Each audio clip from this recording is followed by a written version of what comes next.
Bienvenue mesdames et messieurs à cette édition du journal et merci d'avoir choisi Nyota Télévision pour vous informer. Tout de suite, les grandes articulations. Le procès en flagrance sur le braquage qui avait eu lieu en plein centre-ville ici à Lubumbashi et à sa troisième audience ce vendredi 22 janvier 2021. Tous les prévenus ont été auditionnés et ceux d'entre eux, à savoir Désiré Tshombo et Rachidi Kazembe, reconnaissent les faits mais chargent plus les deux complices qui sont en cavale. Nous allons parler de l'impraticabilité des différentes artères en milieux urbains comme à la périphérie. C'est le cas du quartier Kalouboué et du village Katapula. Les deux endroits ont plusieurs routes en état de délabrement très avancé. Et voilà tout pour les sommaires, madame et monsieur, encore une fois. Merci de nous avoir choisis pour vous informer. Le ministre de l'Enseignement supérieur et universitaire a, sur instruction du chef de l'État, annoncé la reprise des activités académiques suspendues depuis décembre suite à la deuxième vague de Covid-19 qui frappe le pays. Et dans sa note circulaire publiée jeudi 21 janvier, Thomas Louaka Lusenjola précise que pour ce qui est de l'année académique 2019-2020, la reprise des délibérations et l'organisation des défenses des mémoires et des soutenances des thèses des doctorats sont autorisés pour toutes les provinces. Par contre, les provinces non touchées par la maladie et celles qui n'ont pas enregistré de cas de Covid-19 les 14 derniers jours peuvent organiser des sessions d'examen pour clôturer l'année. Ces provinces peuvent également débuter l'année académique 2020-2021. Parlons santé à présent avec le tableau épidémiologique de la pandémie à Covid-19 qui est à sa deuxième vague. 197 nouveaux cas confirmés de Covid-19 ont été enregistrés pour la date du 21 janvier 2021, dont 177 à Kinshasa, 9 au Congo central, 5 au Nord Kivu, 4 au Sud Kivu, 2 dans les Haut-Katanga. Le secrétariat technique des ripostes contre le coronavirus au pays rapporte également 3 nouveaux décès et 10 nouvelles personnes guéries et sorties des centres de traitement des Covid. Ainsi, le cumul des cas depuis le début de la pandémie, le 10 mars 2020, est de 21 597 cas confirmés, 14 875 personnes guéries et 647 décès. 22 provinces sont touchées au pays. Kinshasa, épicentre de la maladie, compte 17 163 cas et le Haut-Katanga, 4e province la plus touchée, compte à ce jour 604 cas de Covid-19.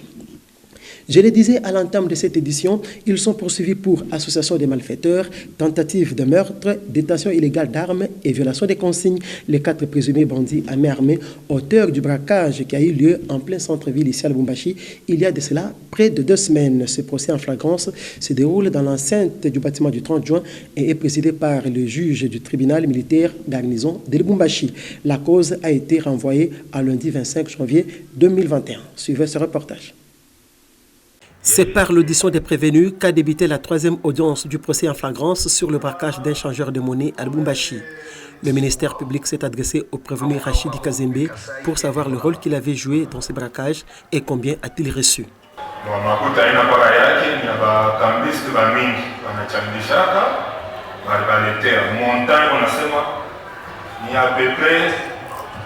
Parce que moi, je sais pas si je vais faire ma compte, mais on a eu 250, 261 000 dollars et avec au moins 19 millions.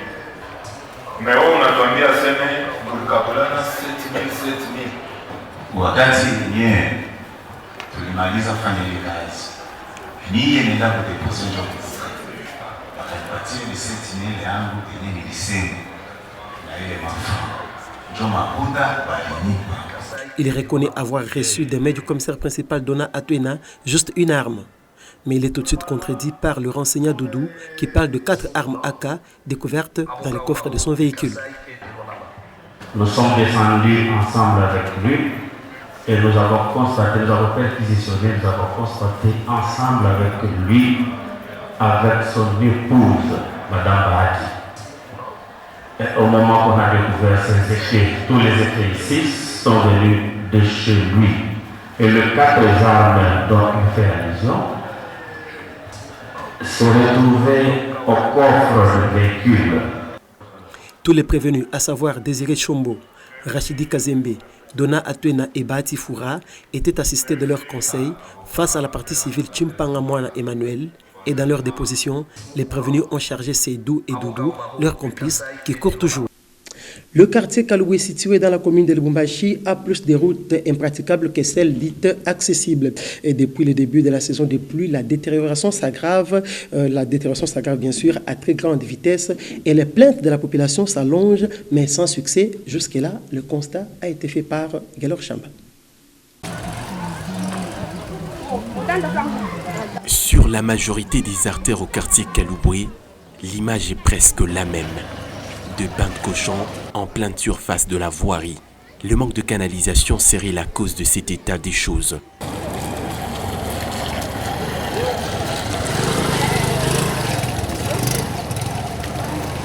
Difficile, même pour les équipes des patrouilles, d'intervenir en cas d'insécurité. C'est plein, c'est habitante. Il y a des bandits qui sont entrés ici. Ils ont cambriolé ici, c'est 8 maisons, 6 maisons. On a appelé le secours. Ils devaient entrer par où? Il y a la maison de la police tout près ici. On a appelé l'aide. Il n'y a personne qui est venu nous secourir ici. Ce n'est pas bien. Depuis les débuts de la saison de pluie, la situation s'est serrée empirée. Et pourtant, le cadre des bases ne manque pas au quartier Kaloué. Seulement, la sensibilisation quant à la mise en place de canalisation traîne à être pratiquée malheureusement, chose que décrit cette autre habitante. Quand même tunachoka. Njo tunangaria tunarecourir kukumwe bakubwa bekwako quand même tuku na shimu pays tuku population tuku na teswa. Pour un quartier comme Kaloué qui compte un nombre important d'habitants et en plein 21e siècle, placer des canalisations d'eau soulagerait non seulement le peine, mais aussi contribuerait à la beauté de la ville de Lubumbashi. Et outre l'impraticabilité des routes dans la périphérie de Lubumbashi, il se pose aussi un problème lié aux infrastructures. Illustration avec le quartier Kinsese, où le pont reliant le quartier Bel Air et Kaléja menace de s'effondrer depuis plusieurs mois maintenant. Une inquiétude qui vient s'ajouter au cas de noyades et inondations que connaissent les habitants de ce coin de la ville de Lubumbashi. Ben Kayembe nous en dit plus. L'un des endroits ayant fait beaucoup de victimes au quartier Kinsense, c'est à hauteur du pont jeté sur le canal Naviundu. Cette traverse est souvent submergée quand il pleut et à certains endroits, il n'en reste que de ferrons en lieu et place du béton. L'érosion a rendu ce pont inaccessible pour tout automobile et les parcelles ne sont pas épargnées pendant la saison pluvieuse. Pour les habitants de Kinsense, la saison de pluie n'est toujours pas la bienvenue dans leur quartier. Na hiki kilalo hiki mateso inapita sana. Tunateswa humu. Ile mai kunapomoka pale inetutesesha bantu humu ni lufu. Ni lufu humu baba. Tunateswa sana. Kilalo hiki na kisha pomoka. Akina tubia. Bantu bota hapa. Bena pichi kuna masomo papa kilalo hapa. Outre les humidités dans les maisons, les eaux stagnent même sur la chaussée, ce qui présente une image d'insalubrité criante, surtout à hauteur du centre de santé de ce coin. Iko na yala mai sana. Kama mvula iko napika, mai inatuingililia munyumba. Bienye bya kulala bitanda bina lobana. Tunashinda nafasi yenye ya batoto kuikala. Tuko mu danger sana. Tuko mu danger ya nguvu, mai inatokea kule kumukongo. Mai iko ningililia huko kumbele, seke yakona na mona ya sheku kutambuka. Par manque de canalisation, les eaux débordent jusque dans les maisons, avec le risque que ces dernières s'écroulent. Restons toujours sur ce chapitre lié aux infrastructures routières. L'impraticabilité des artères du village Katapula pénalise certaines activités, beaucoup plus le transport de la braise vers différents villages environnants. Et les villageois plaident pour la réhabilitation des routes afin que tout redevienne à la normale. Michel Olela et Merveille Congolo pour ce reportage. Dans ce village situé à plus ou moins 80 km de la ville de Lubumbashi, certaines activités sont freinées compte tenu de l'impraticabilité des routes. Pour ceux qui fabriquent de la braise par exemple, difficile pour eux de la transporter jusque dans les centres commerciaux, nous laisse entendre ces villageois.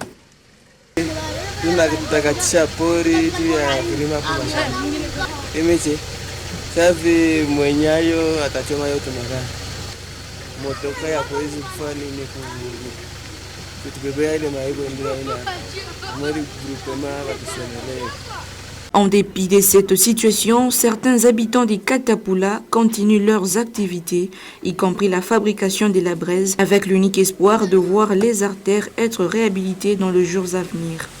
Ainsi donc, la réfection de certaines voies s'avère indispensable afin de pallier les difficultés auxquelles font face cette population.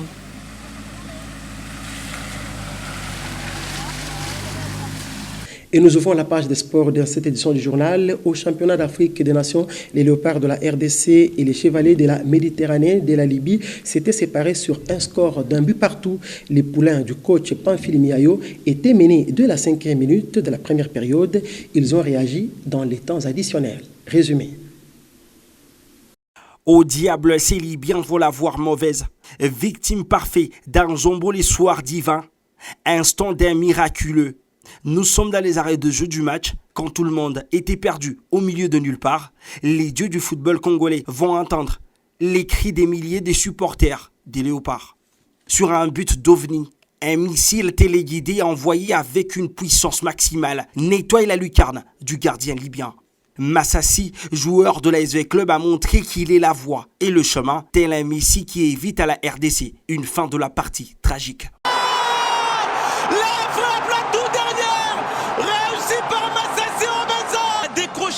Le point du match nul sur... À la fin de ce match euphorique, s'ajoutent des longues minutes où les léopards n'ont pas été rassurants, agrémentés par un début de match mitigé. 5e minute, sur un corner, Mouestaz Hussein croise sa tête pour tromper Nathan Mabrouki. Le gardien de MK peut être reproché par rapport à son positionnement.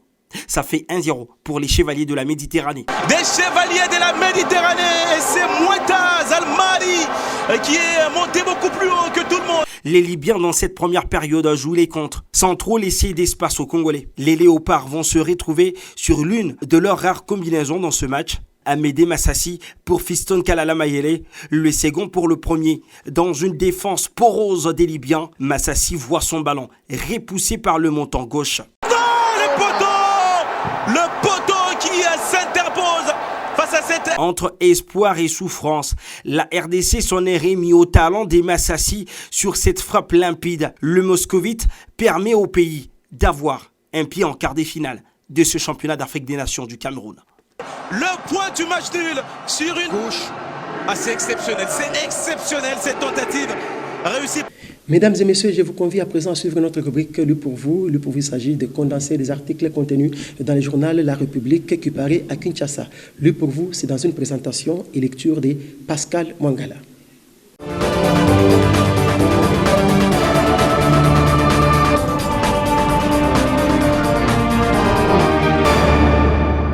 Union sacrée, Jean-Marc Kaboun d'un séparateur. C'est le titre à la une du 1098e numéro du journal La République, paru ce vendredi 22 janvier 2021 à Kinshasa.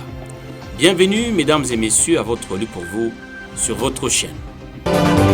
Et c'est sur la page 12 que le confrère argue, c'est le péché mignon dont le président ad intérim de l'UDPS s'est rendu coupable en jouant au plus grand commun diviseur au sein de la dynamique qui se construit pour la constitution effective de l'Union sacrée de la nation en remplacement de la défunte FCC Cash. Qu'est-ce qu'il espérait obtenir en diabolisant deux leaders politiques dont la contribution dans la chute du bureau Mabunda et le basculement de la majorité parlementaire reste indéniable, s'interroge le confrère. Et comme pour y répondre, le confrère poursuit, on ne le dira jamais assez, l'UDPS, du haut de ses 3 décennies de combat politique, n'est pas parvenu à se doter d'une élite politique de standard d'homme d'État. Deuxième vague de la Covid-19, les enfants plus vulnérables que les adultes, est à lire sur la page 4. Selon le docteur Jean-Jacques Mouyembe, il ne faut pas recourir au confinement qui peut avoir des impacts négatifs sur l'économie et le social des Congolais. En revanche, il a indiqué que seuls les gestes barrières restent la mesure la plus importante à appliquer face à la maladie à coronavirus. Le taux de reproduction du coronavirus est beaucoup trop grand chez les enfants que les adultes, estime le patron de la riposte, justifiant la fermeture des écoles. Rassurant que les écoles seront ouvertes, le professeur Jean-Jacques Mouyembe affirme que cela se fera progressivement, surtout pour les provinces rouges. On va observer l'allure de la courbe. Ituri, les peuples autochtones dans la tourmente, 46 pygmées massacrés, titre le confrère en manchette sur la page 10. Les faits se sont déroulés le 14 janvier dernier autour de 9h dans le territoire d'Irumu, province de l'Ituri. Sur les 46 corps des victimes, on n'a pu récupérer que 36. Les autres étaient dans un état de décomposition très avancé, ont indiqué les autorités provinciales qui ont du reste attribué le dit massacre aux combattants des forces démocratiques alliées ADF. Particulièrement remonté par l'ampleur du massacre, la dynamique des groupes des peuples autochtones DGPA a vite franchi le pas en parlant d'épuration ethnique. Elle a demandé un deuil national de 3 jours. Sport enfin sur la page 11 et c'est en Italie. Cristiano Ronaldo, puissance 760 buts, CR7, meilleur buteur de l'histoire. Même si les supporters du Roi Pelé contestent le score attribué à leur champion, les statisticiens annoncent ce mercredi soir qu'en ouvrant le score face au Napoli, lors de la Super Coupe d'Italie remportée 2-0 par la Juventus, Cristiano Ronaldo est devenu le meilleur buteur de toute l'histoire du football avec 760 réalisations à son actif. Fin de ce lieu pour vous sur votre chaîne et dont l'intégralité du journal est à retrouver sur www.nyota.net. Merci mesdames, merci messieurs de l'avoir suivi et surtout, tâchez de quitter cette terre en l'ayant rendue un peu meilleure que vous ne l'aviez trouvée.